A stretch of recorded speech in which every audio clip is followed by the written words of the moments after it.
Sorry for the cliché, but I think this Italian car is a very cool car. In the game, the car I really like to drive is the Zonda Cinque. I love Italian cars. It's like you are flying.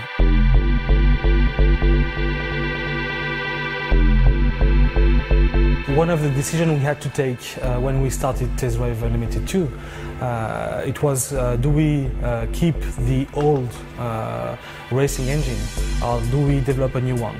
And because we have been a little bit frustrated by the first one and we couldn't deliver the experience we wanted, we decided to rework and to recraft from scratch. For this game, it was quite important how we balanced the handling out. So it's always been about this kind of balance between arcade and simulation handling. And we'd kind of reworked the whole handling to kind of achieve the aim of upgrading this for the new game.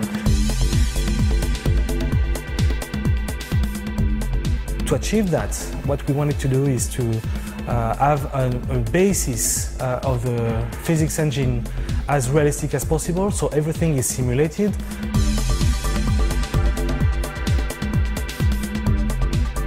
With this new handling, you can drive a classical car, you can drive small power cars and very high-end cars like those ones. With this type of cars, it's the most difficult elements that the player will have to deal with is to judge how much power do I transfer to the car. And this is something we add assistances for the player to be more comfortable with. Of course, when it's raining in TDU2, the roads get wet and the handling taking account this parameter. It changes the way the grip and the tires are in contact with the road. We had to simulate that as close to the reality as possible.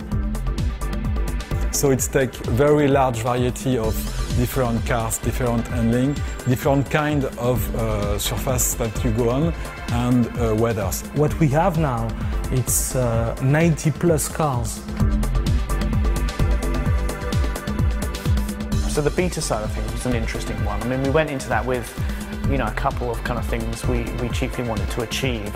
When you are developing handling, you are too close to it to judge it. Really, there's nothing like actual players with a multitude of different configurations, playing in a multitude of different ways, all at the same time, going wherever they fancy rather than where we tell them, to really know how the game will perform. We have so many fans in this game that make a really, really good work, that answer our questions, make very precise feedbacks on bugs, handling, everything that counts in the game. The other big thing for us was just trying to push up how many people were playing the game at the same time.